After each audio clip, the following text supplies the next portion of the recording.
മോളെ ഈ വെള്ളം കുടിക്കു മക്കളെ. ദാ കുടിക്കു മോളെ. മോള് വിഷമിക്കണ്ട, എല്ലാം ശരിയാവും. കൊച്ചാപ്പൻ സാറിനെ വിളിച്ചായിരുന്നു മോളെ. മോളെ വിളിക്കാന്നാ പറഞ്ഞേ. ഞാൻ വിളിച്ചോളാം മോളെ. ഇത് ആ മറ്റവനില്ലേ ഇർഷേ, അവനെ ഇതൊക്കെ ചെയ്യിപ്പിച്ചെന്നാ അച്ചായൻ പറയുന്നേ. മോളവിടെ ജോലി ചെയ്യുമ്പോൾ തൊട്ടുള്ള പകയാന്ന്. ഇവനെയൊക്കെ പൂട്ടണം. KG സാർ വിചാരിച്ച നടക്കത്തില്ലേ മോളെ ഇതൊക്കെ? അവർ സമ്മതിക്കത്തില്ല ചേച്ചി. ഇനി മുന്നോട്ട് നീങ്ങിയ എന്നെ അവരില്ലാണ്ടാക്കും, KG സാറിനെ. പിന്നെ അതൊക്കെ അങ്ങ് നടക്കും. മോൾ അന്നങ്ങാണ്ട് മുഖ്യമന്ത്രിയെ പോയി കണ്ടില്ലായിരുന്നോ? ഒന്നോട്ടൊന്ന് പോയി കാണ്. മക്കൾ തന്നെ പാമ്മയെങ്കിൽ ചേച്ചിയും കൂടെ വരാം. പെണ്ണുങ്ങൾ പറഞ്ഞ് അവർ കേൾക്കും മക്കളെ. എൻ്റെ മോള് തെറ്റൊന്നും ചെയ്തിട്ടില്ലല്ലോ, പിന്നെ എത്ര പേടിക്കുന്നേ? ഇല്ല സുഷമേച്ചി, പെണ്ണൊരിക്കൽ പഴിച്ചതാണെന്ന് മലോർക്ക് പറയാൻ അവസരം ഉണ്ടായാലുണ്ടല്ലോ, പിന്നെ അല്ലാന്ന് തെളിയിക്കാൻ വലിയ പാടാ. കേട്ടിട്ടില്ലേ, ഒരിക്കൽ കള്ളൻ എന്ന പേര് വീണാ പിന്നെ ആയുസ് മുഴുവനും അങ്ങനെ തന്നെ ആയിരിക്കുമെന്ന്. ഫോൺ അടിക്കുന്നു മോളെ. ആരാ നോക്ക്. ആരാ മോളെ? KG സാറാ. എടുക്ക് മോളെ. സാറിന്റെ മുമ്പിൽ സങ്കടപ്പെട്ടെന്ന് എൻ്റെ പൊന്നുമോള് സംസാരിക്കരുത്. ചങ്കുറപ്പാടെ പറ, അല്ലെങ്കിൽ ഇഞ്ഞോട്ടാ ഞാൻ സംസാരിക്കാം. സംസാരിക്കോക്കളെ.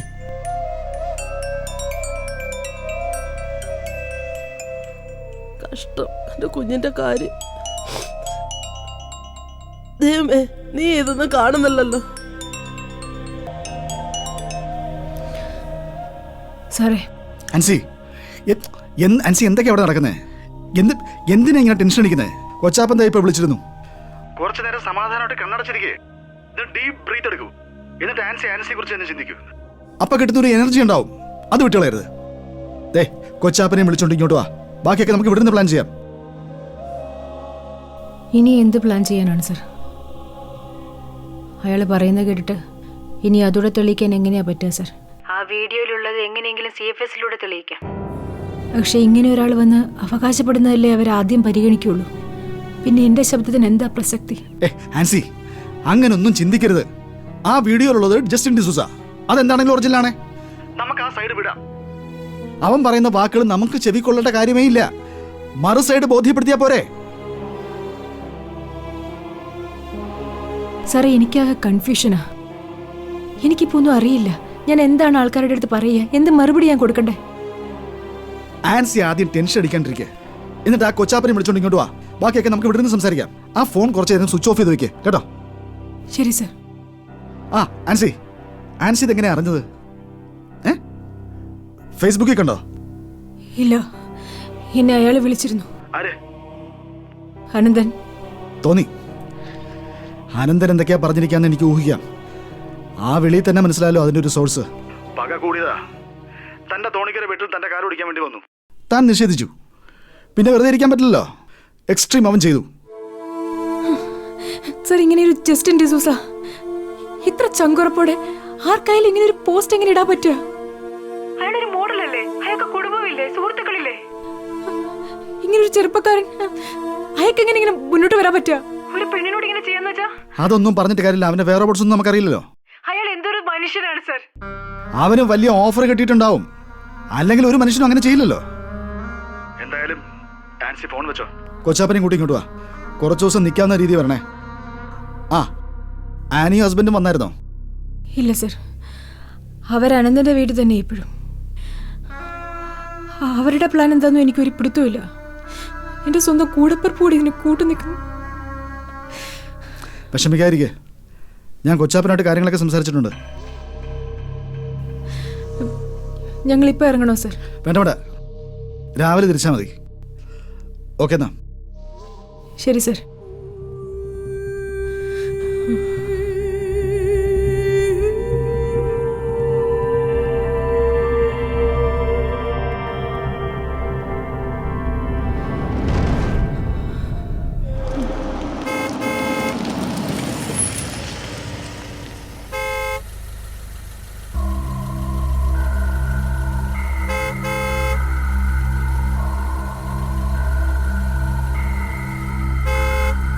ദേ വരുന്നു.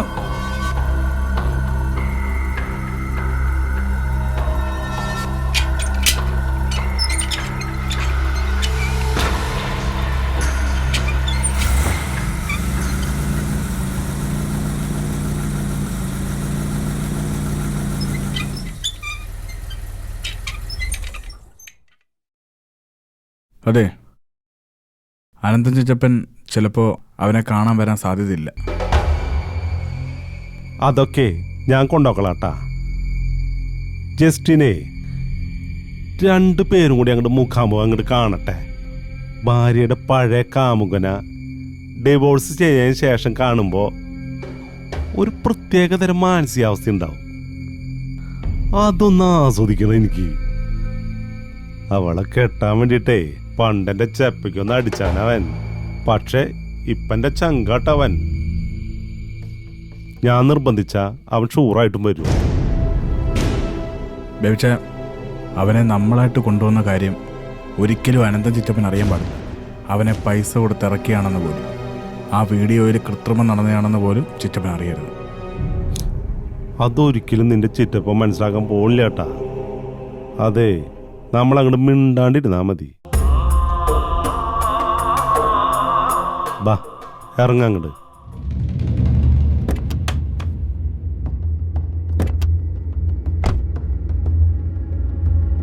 ഇല്ല മോനെ, ഞാൻ വരുന്നില്ല. എനിക്ക് അയാളെ ഫേസ് ചെയ്യാൻ ബുദ്ധിമുട്ടുണ്ടായിട്ടല്ല. ഞാനായിട്ടൊരു തെറ്റും ചെയ്തിട്ടില്ലല്ലോ. എനിക്ക് അയാളെ ഫേസ് ചെയ്യാം. പക്ഷെ തിരിച്ച് അയാൾക്ക് എന്നെ ഫേസ് ചെയ്യാൻ ബുദ്ധിമുട്ടുണ്ടാവില്ലേ? ഭർത്താവും 2 മക്കളുമുള്ള ഒരു സ്ത്രീയോടൊപ്പം കഴിഞ്ഞു എന്ന് പറയുമ്പോൾ ഭൂരിഭാഗം തെറ്റ് അയാൾക്കുള്ളതല്ലേ? ഞാനായിട്ട് എന്തിനാ അയാളെ ബുദ്ധിമുട്ടിക്കുന്നേ? ഇല്ല ചിറ്റപ്പ, അയാൾക്കൊരു ബുദ്ധിമുട്ടുമില്ല. നീ അയാളെ കണ്ടോ? നിനക്ക് അയാളെ അറിയാമോ? ഇല്ല, ഞാൻ ആ വീഡിയോയിൽ അയാളെ ആദ്യമായിട്ട് കാണുന്നത്. പിന്നെ ഇതാ ഇപ്പോൾ ആ സ്റ്റേറ്റ്മെൻറ്റും കണ്ടു. ആളെ കൊണ്ടുവന്ന് നമ്മുടെ ബേബിച്ചാൻ്റെ കെയർ ഓഫിലാണ്. ഏയ്, ചക്രപാണി സാറിന് ആനന്ദനെ അറിയാലോ. ആനന്ദനെ അറിയാത്ത ഒരുപാട് പിന്നാമ്പറ കഥകളെ അന്നുണ്ടായിരുന്നേ. നമ്മളെക്കാൾ നന്നായിട്ട് ചക്രപാണി സാറിന് അറിയാം. ആനന്ദനായിട്ട് കല്യാണം കഴിഞ്ഞതിന് ശേഷം അവള് അഴിഞ്ഞാടി നടക്കണതേ ചക്രപാണി സാർ ഒരുപാട് പ്രാവശ്യം കണ്ടിട്ടുണ്ട്. ഞങ്ങൾ ആദ്യം അത് മിണ്ടാണ്ടിരുന്നതേ ആനന്ദന്റെ കുടുംബം താർക്കണ്ടെന്ന് വിചാരിച്ചിട്ടല്ലേ. ഇനിയിപ്പം നമുക്ക് ആരെ പേടിക്കാനാ? ആ ചെറുപ്പക്കാരൻ നമുക്ക് വേണ്ടിയിട്ട് അവന്റെ മാനം കളഞ്ഞിങ്ങോട്ട് വന്നില്ലേ. അവനിപ്പം നമ്മുടെ ദൈവാട്ടാ. അയാൾ എന്തിനാ ഇതിന് സമ്മതിച്ചത്? അയാൾക്ക് കുടുംബവും കുഞ്ഞുങ്ങളൊക്കെ ഇല്ലേ? ഏയ്, അതറിഞ്ഞില്ലേ? അവള് കാരണം അവന്റെ കുടുംബം തകർന്നു പോയി. അതൊരു നല്ല സ്ത്രീ ആയിരുന്നു കേട്ടാ. അവനിട്ടേച്ച് ആ പെൺകുട്ടി അങ്ങോട്ട് പോയി. ഈ ആൻസി വർഗീസ് ചതിച്ചതാന്നേ അയാൾക്ക് എവിടെയെങ്കിലും ഒക്കെ പറയണമെന്നുണ്ടായിരുന്നു. ചക്രപാണി സാറ് ഫോൺ ചെയ്ത് പറഞ്ഞപ്പോ തന്നെ അവൻ അങ്ങോട്ട് റെഡിയായി. ഈ ആൻസി വർഗീസിനെതിരെ എവിടെ വേണമെങ്കിലും സംസാരിക്കാന്നും പറഞ്ഞ് തയ്യാറായിട്ട് അങ്ങോട്ട് വന്നു. അങ്ങനെയാണ് ഇവിടെ വന്നേ. അപ്പൊ നമ്മൾ അങ്ങോട്ട് ചെന്നിട്ട് അവനോടൊരു മാന്യത കാണിക്കണ്ടേ? അതല്ല ആനന്ദാ ശരി. ചിറ്റപ്പ റെഡിയാവും. നമുക്ക് ജസ്റ്റിനെ ഒന്ന് കണ്ട് സംസാരിക്കാം. ശരിയാ. എനിക്കെന്താ മനസ്സിൽ കൊണ്ടു കിടക്കാനുള്ളത്? എൻ്റെ കുഞ്ഞുങ്ങൾ ഇത്രയും കൂടി ഒന്നും മുതിർന്നിരുന്നെങ്കിൽ ഈ വിശേഷങ്ങളൊക്കെ അവരെ ഒന്ന് അറിയിക്കായിരുന്നു. ഐ, അതൊക്കെ കുഞ്ഞുങ്ങൾ തന്നെ അങ്ങോട്ട് അറിഞ്ഞോളും. ചിറ്റപ്പ, എന്തായാലും KGS ആൻസി വർഗീസും ഇനി മുന്നോട്ട് വരില്ല. ചിറ്റപ്പ പറഞ്ഞതുപോലെ ഈ വെടി നമ്മൾ മുമ്പേ പൊട്ടിക്കേണ്ടതായിരുന്നു. ചിറ്റപ്പ റെഡിയാവും. അതെ, ഞാനേ അലക്സിനെ ആനി ഒന്ന് കണ്ടിട്ട് വരട്ടെ. അവറ്റങ്ങളൊന്ന് ആശ്വസിപ്പിക്കണം. അവള് കാരണേ ആ പെൺകുട്ടി എന്തോരം കഷ്ടപ്പെടണ്. ആനി, ഞാനൊന്ന് ആശ്വസിപ്പിച്ചിട്ട് വരാം. അപ്പളിക്കൊന്ന് റെഡിയാവ്.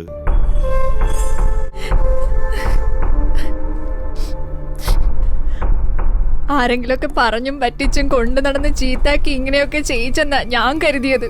സൂക്ഷിക്കേണ്ടത് സൂക്ഷിച്ച് ജീവിക്കണമെന്ന് എന്നോട് എന്തൊരു ഉപദേശമായിരുന്നു കുഞ്ഞുനാളില്.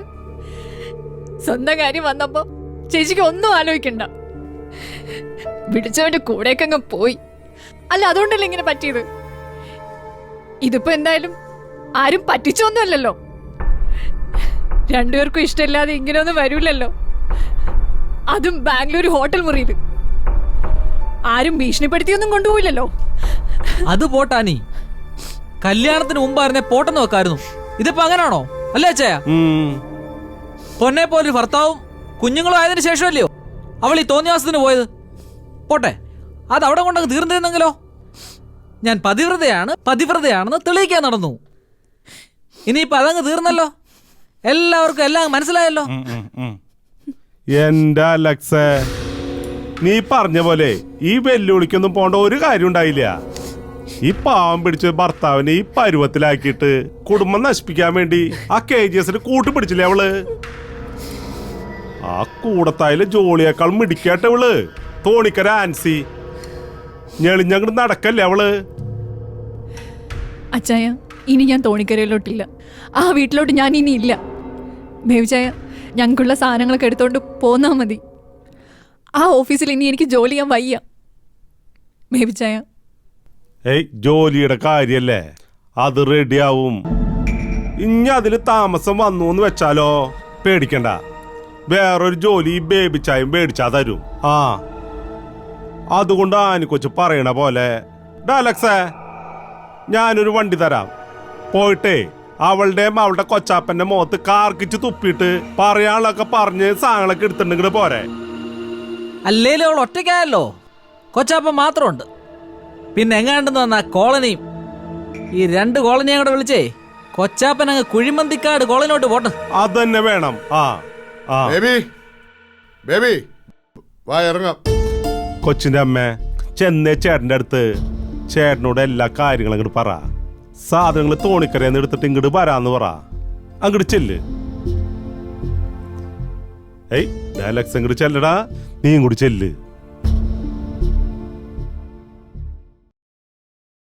ബേബി.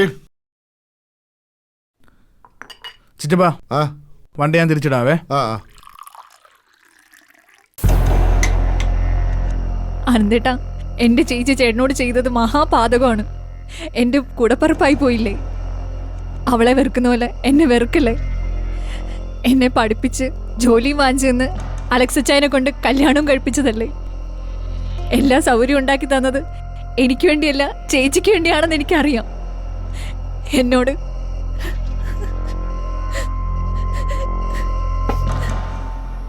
എന്താ അനി ഇത്? അവളെ പോലെയാണോ നീ? അവളെ പോലെ ഒരു സ്ത്രീ ഉണ്ടാവില്ല. നിനക്ക് ചുവന്നുകൊണ്ട് കിടക്കാൻ ഒരുപാട് സ്വപ്നങ്ങളില്ലല്ലോ. പക്ഷെ അവൾക്ക് അങ്ങനെയല്ല. ലോകം കീഴടക്കാൻ വേണ്ടി അങ്ങ് ഇറങ്ങിയേക്കുമല്ലായിരുന്നോ? അർഹിക്കുന്നതിനപ്പുറത്ത് അവൾ ആഗ്രഹിച്ചു. അതുകൊണ്ട് ഭർത്താവിൻ്റെ കുഞ്ഞുങ്ങളുടെ മുഖം മറന്ന് അവൾ വല്ലവൻ്റെ കൂടെ പോയി കിടന്നു. അതിന് പ്രായശ്ചിത്തമായിട്ട് നീയെങ്കിലും പോയി ജീവിച്ചു കാണിക്ക്. അവളും അവളെ കൊണ്ടു നടക്കുന്നവരും നിന്റെ അലക്സിന്റെ ജീവിതം കണ്ട് അസൂയപ്പെടട്ടെ. അതിനെ സപ്പോർട്ടിന് ഞാനും ഉണ്ടാവും, ഇവിടെ എല്ലാവരും ഉണ്ടാവും. മോളിനി ആ വീട്ടിലേക്ക് പോകണ്ട. ആ മുതൽ ഞാനിവിടെ കഷ്ടപ്പെട്ടുണ്ടാക്കിയതാ. അത് നമ്മൾ അനുഭവിക്കാതിരിക്കുന്നതാണ് നല്ലത്. അത്രയ്ക്ക് ശാപാവ വീട്. വിഷമിക്കണ്ട, ഒന്നുമില്ല, കരയാതെ. ഇനി അങ്ങോട്ട് പോകണ്ട, അത് വിട്ടേക്ക്, മറന്നേക്ക്. അലക്സേ, ഞാൻ വണ്ടി പറഞ്ഞിട്ടുണ്ട്. ആനന്ദാ, ഇവരോടെ തോണിക്കരയെന്നൊക്കെ സാധനങ്ങളൊക്കെ എടുത്തിട്ട് വരാൻ പറഞ്ഞിട്ടുണ്ട്. ആ ശരിയാ മോളെ, പോയി സാധനങ്ങളൊക്കെ എടുത്തോണ്ട് പോവാ അലക്സ്. ആനന്ദാ, എന്നാ നമുക്ക് അങ്ങോട്ട് ഇറങ്ങിയാലോ?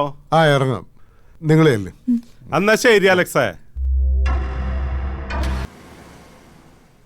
ആ സർ, അടുത്ത ആഴ്ചത്തേക്ക് ബുക്കിങ്ങുകളൊക്കെ ഉണ്ട്. Okay sir. ആ നോക്കാം. ശരി സർ. ആ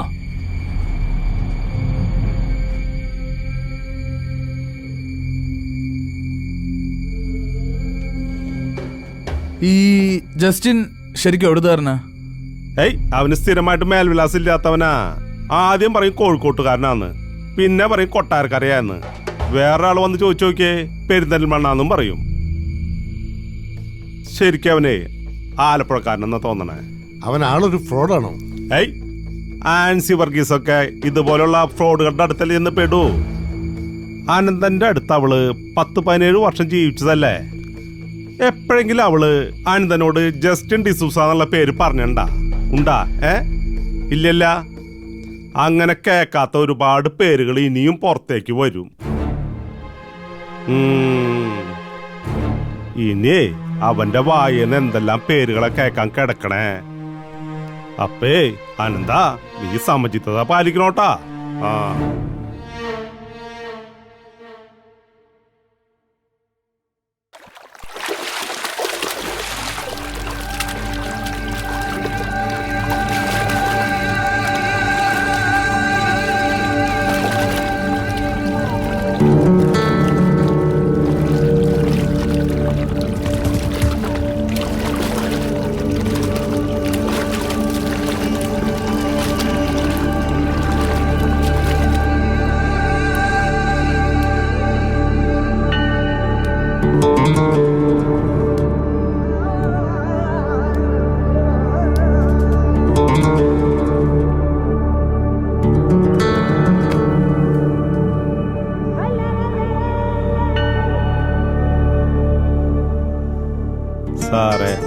എത്ര കൊടുത്തു? 20 എൻ്റെ തന്നത്, പകുതി കൊടുത്തു. ഏയ് സാറ് 35 കൈ തന്നേ. അതെ, ഇനിയൊരു 10 കൊടുത്താൽ തൂങ്ങും. അപ്പ സാറ് എനിക്ക് 5 ഉള്ളൂ. അതിൽ കൂടുതൽ വേണമെങ്കിൽ ചിത്രം അടുത്തൊരു ചോദിച്ചാൽ പോരായോ? തരുമല്ലോ. ഞാനൊരു 10 കൂടെ ചോദിച്ചിട്ടുണ്ട്. ബേബിക്ക് ഇത് നല്ല കച്ചവടമാ. സാറേ, സാറിന്റെ അടുത്ത 2 പടം ഞാൻ ഫ്രീ ആയിട്ട് വർക്ക് ചെയ്ത് തരാം. അതിന് സാറ് നിൽക്കുന്ന അയാ പൈസ തരണ്ട. അതെനിക്കറിയാം. ഫ്രീ ആയിട്ടാണെന്നും പറഞ്ഞ് കമ്മീഷനൊക്കെ വാങ്ങിച്ചു പോകുന്നത്. അതെന്റെ സാറേ, അതൊക്കെ സിനിമയല്ലേ. 5 പൈസ അനാവത്തായിട്ട് ചെലവാക്കാത്ത പ്രൊഡക്ഷൻ കൺട്രോളറായി പന്തളം ബേബിച്ചൻ. എനിക്കറിയാം. താൻ ഒരു കാര്യം ചെയ്തു തന്നാ മതി, വേറെ ഒന്നും വേണ്ട. ആ ആൻസി വർഗീസിന് ഒന്നുകൂടെ ഒന്ന് അഭിനയിപ്പിക്കണം എൻ്റെ സിനിമയില്, എൻ്റെ മാത്രം സിനിമയില്. ആ പൂതി ഇപ്പോഴും സാറിന്റെ മനസ്സിൽ അങ്ങോട്ട് പോയിട്ടില്ല അല്ലേ? ഇല്ലടോ, തന്നത് തിരിച്ചു കൊടുക്കണ്ടായോ? കൊടുക്കണം കൊടുക്കണം കൊച്ചു കള്ള. Good evening. Good evening. എല്ലാവരും ഉണ്ടല്ലോ. ആ ഞാനൊന്ന് ഡ്രസ് മാറി വരാം. അയാളാള് ഗുഡ് ഈവനിങ്. ആള് വിചാരിക്കുന്ന പോലെയല്ല, നല്ല സ്മാർട്ടാ. ഏയ് സാർ ഇങ്ങോട്ട് വന്നേ. അതെ, അനന്തനോടേ നമ്മുടെ പഴയ ബന്ധം നട്ടാ പറഞ്ഞേക്കണേ. പടം വെട്ടി ഒട്ടിച്ചതാന്ന് നമ്മക്കാട്ട് അറിയുള്ളൂ. അറിയാണ്ട് പോലും സാറ് വാ തുറന്ന് പോയിട്ടാ. എന്റെ ബേബി, ഞാൻ ആ വീഡിയോ കണ്ട് കണ്ട് കണ്ടങ്ങ് ഒറിജിനൽ ആയടോ. എങ്ങനെ ഒറിജിനൽ ആവാണ്ടിരിക്കണേ? ഇത്ര പ്രായമായിട്ട് സാറേ. ഇങ്ങോട്ട് വാ, ഇരിക്ക. ആരോഗ്യം നോക്കണ ആളാട്ടാ. സ്വിമ്മിങ്ങും ജിമ്മൊക്കെ ഉണ്ടല്ല. എന്താ ബോഡിയിലേ. പിന്നെ അതൊക്കെ നോക്കിയല്ലേ പറ്റൂ. സിനിമയെ രക്ഷപ്പെട്ടില്ല. രൂപമുണ്ട്, ഭാവമുണ്ട്, എല്ലാം ഉണ്ട്. രക്ഷപ്പെട്ടു പോയനെ ഈ ആൻസി വർഗീസ് വന്നുകൂടിയില്ലായിരുന്നെങ്കിൽ. അല്ലേ അനന്ത? അവള് കാരണം അയാള് നശിച്ചു, ഞാനും നശിച്ചു. എന്റെ അനന്ത ഇങ്ങനെ നെഗറ്റീവ് അടിക്കാതെ. ഒന്ന് ചീഞ്ഞാലല്ല മറ്റൊന്നിന് വളാവൂ. ഇനി അങ്ങോട്ട് അനന്തന്റെ വളർച്ചയല്ലേ. ഏയ് നമ്മള് ഫുഡൊന്നും പറഞ്ഞില്ല. അത് ജസ്റ്റിനാടോ. ഓ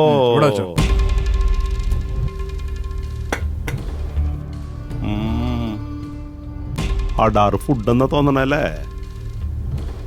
ബില്ലൊക്കെ കുറെ ആവുന്ന തോന്നണല്ലേ. ദേ അനന്ത, ആ നൂർജഹാൻ രാവിലെ വിളിച്ചിരുന്നു. ഇന്ന് വൈകുന്നേരം അപ്പോയിന്റ്മെന്റ് പറഞ്ഞിരിക്കട്ടാ. കഥ ഡീറ്റെയിൽ ആയിട്ടൊന്ന് ബ്രീഫ് ചെയ്യണം. അത് ഇന്ന് തന്നെ വേണോ? ഏയ് ഇപ്പൊ തന്നെ ലേറ്റാ. ക്യാരക്ടർക്ക് വേണ്ടിട്ട് പ്രിപ്പയർ ആവാൻ അവർക്ക് സമയം കൊടുക്കുന്നത് അനന്തം തന്നെയല്ലേ പറഞ്ഞത്. അപ്പൊ നമുക്ക് ഇന്ന് തന്നെ കണ്ടേക്കാം. ആ, അപ്പോ അഡ്വാൻസ് കൊടുക്കണ്ടേ? ആ, അത് ഞാൻ അങ്ങോട്ട് പറയാൻ വരായിരുന്നു. ഇന്ന് ആ ദൗത്യം കൂടി അങ്ങോട്ട് തീർക്കണം. അതെ, റെമ്യൂണറേഷൻ തീരുമാനിക്കുന്നത് അനന്തനാട്ടാ. കേട്ടാ? അങ്ങോട്ട് ചെല്ലട്ടെ, എന്നിട്ട് തീരുമാനിക്കാം. ഈ നൂർജഹാന്റെ ഡേറ്റ് എങ്ങനെ കിട്ടി? കഴിഞ്ഞ പടത്തിനും അവളുടെ ഡേറ്റ് ചോദിച്ചിട്ട് എനിക്ക് കിട്ടിയില്ല. അടുത്ത ജനുവരി നമ്മൾ തുടങ്ങുന്ന പടമില്ലേ, അതിന് ചോദിച്ചപ്പോഴും അവർ ബിസിയാ. ഭയങ്കര ബിസിയാ ഈ നൂർജഹാൻ. ഇതെങ്ങനെ ഒപ്പിച്ചെടുത്തു? അതെ, ഇവിടെ ഓപ്പൺ ഡേറ്റാ കൊടുത്തിരിക്കണേ. എപ്പ ചോദിച്ചാലും അപ്പ ഡേറ്റാ. ഞാനും അത് കേട്ടിട്ടുണ്ട്.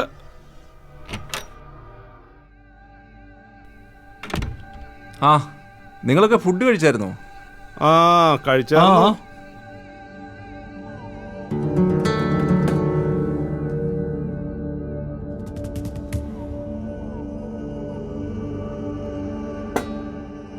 സാറേ, ആ കന്നഡ പടത്തിന്റെ ഓഡീഷനേ ഇന്നും നാളെ ഡേറ്റ് പറഞ്ഞിരിക്കുന്നത്. അതും ക്യാൻസലായി. ഫോണെല്ലാം സ്വിച്ച് ഓഫ് ആയതുകൊണ്ട് ആര് വിളിച്ചാലും കിട്ടത്തുമില്ല. ബാംഗ്ലൂരിലെ ഫ്ലാറ്റിൽ ഒരു കെയർ ടേക്കർ ഉണ്ടേ, നേപ്പാളിയാ. കുറെ കോൾ ചെയ്യുന്നു. ഈ ഫേസ്ബുക്ക് പോസ്റ്റോടെ ചെന്നപ്പം വിളിയോട് വിളിയാ.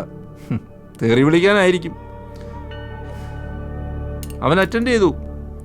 എന്നിട്ട് പറഞ്ഞു ഔട്ട് ഓഫ് ഇന്ത്യ 2 മാസം കഴിഞ്ഞേ വരുള്ളൂ. അങ്ങനെ തന്നെ പറഞ്ഞു, നന്നായി. വിദേശത്ത് പോയെന്ന് വിചാരിച്ചോളും. പക്ഷേ സാറേ, കിട്ടാനുള്ള വർക്കൊക്കെ പോയില്ലേ സാറേ? കന്നഡ പടം നല്ലൊരു ചാൻസ് ആയിരുന്നു. മാത്രമല്ല ഇനിയിപ്പോൾ പേരുദോഷം കൂടി ആയില്ലേ, ഇനി ആരും അടുപ്പിക്കത്തില്ല. ഏയ് അതൊന്നുമില്ലാന്നേ. ജസ്റ്റ് എന്തിനെങ്കിലും പേടിക്കണേ? ഞങ്ങൾ ഇത്ര പേരില്ലേ. ദേ 2 പ്രൊഡ്യൂസർമാരെ ദേ ഇരിക്കണേ. ദേ പിന്നെ ചക്രപാണി സാറ്. ഇവരുടെ വലിയ പ്രോജക്റ്റാട്ടാ, 200 കോടിയുടെ. ദേ ഇതാ നമ്മുടെ സംവിധായകൻ. ഹലോ, എന്താ പേര്? അനന്തകൃഷ്ണൻ. ദേ ഇതാണ് ആ അനന്തകൃഷ്ണൻ. ആൻസി വർഗീസിന്റെ ഹസ്ബൻഡ്. ഇദ്ദേഹം കൂടി ഇങ്ങനെ ഒരു മീറ്റിംഗ് വരുമെന്ന് ഞാൻ പ്രതീക്ഷിച്ചില്ല. വേണോ നിർബന്ധം പിടിച്ച് ചിറ്റപ്പന.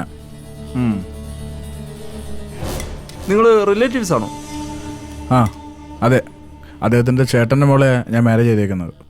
പ്രൊഡക്ഷനും ഞങ്ങളുടെ തന്നെ, ആദിത്യ മൂവീസ്. ആ അറിയാം. 2022 വരെ ഞങ്ങൾ 4 പ്രോജക്റ്റ് പ്ലാൻ ചെയ്തിട്ടുണ്ട്. 4 ബിഗ് ബഡ്ജറ്റ് പടങ്ങളാ. സാറേ, അപ്പം ഞാൻ ഇനി വേറെ എങ്ങും പോകണ്ട. എൻ്റെ കാര്യങ്ങൾ നിങ്ങളെല്ലാവരും കൂടെ അങ്ങ് നോക്കിക്കോളും അല്ലേ? അതെ, അത് ജസ്റ്റിന്റെ മിടുക്ക് പോലെ ഇരിക്കൂട്ടാ. ഏൽപ്പിച്ച ദൗത്യം ഭംഗിയായിട്ട് അങ്ങോട്ട് പൂർത്തിയാക്കി താ. പൂർത്തിയാക്കി തന്നല്ലോ, ഭംഗിയായില്ലേ? എനിക്കിനി 6 മാസത്തേക്ക് പുറത്തിറങ്ങാൻ പോലും പറ്റത്തില്ല. ഒന്നും വേണ്ട, ഇനി ഞങ്ങൾ നോക്കിക്കോളാം. അപ്പോ ഇനി ഞാനെന്താ സാറേ ചെയ്യേണ്ടത്? KGS നാളെ അറിയോ ജസ്റ്റിന്? അറിയാം. ചക്രപാണി സാർ എൻ്റെ അടുത്ത് എല്ലാം പറഞ്ഞിരുന്നു. പുള്ളി ഒന്ന് മീറ്റ് ചെയ്യണം. മീറ്റ് ചെയ്യാനോ? ഞാനോ? പുള്ളിയെ കണ്ടോട്ട് ഞാനെന്ത് പറയാനാ? ജസ്റ്റിന് ഇപ്പോൾ ഇട്ടേക്കുന്ന ഈ പോസ്റ്റില്ലേ, അത് സത്യസന്ധമാണ്, ഓതന്റിക് ആണെന്നൊക്കെ KGSന് ബോധ്യപ്പെടണം. അത് നേരിട്ട് ബോധ്യപ്പെടുത്തി കൊടുക്കാൻ വേണം, വിത്ത് പ്രൂഫോട് കൂടി. പ്രൂഫല്ലേ ആ വീഡിയോ? അതുപോരാ, അത് ഫേക്കാണെന്ന് സ്ഥാപിക്കാൻ വേണ്ടി അവരെ മോളിൽ പിടിച്ചേക്കുക CFSL. പക്ഷേ അത് ഒറിജിനൽ ആണെന്ന് സ്ട്രോങ് ആയിട്ട് പറയാൻ പറ്റുന്ന ആർക്കാ? ആൻസി വർഗീസിന്റെ കൂടെ കിടന്ന ജസ്റ്റിൻ ഡിസൂസ.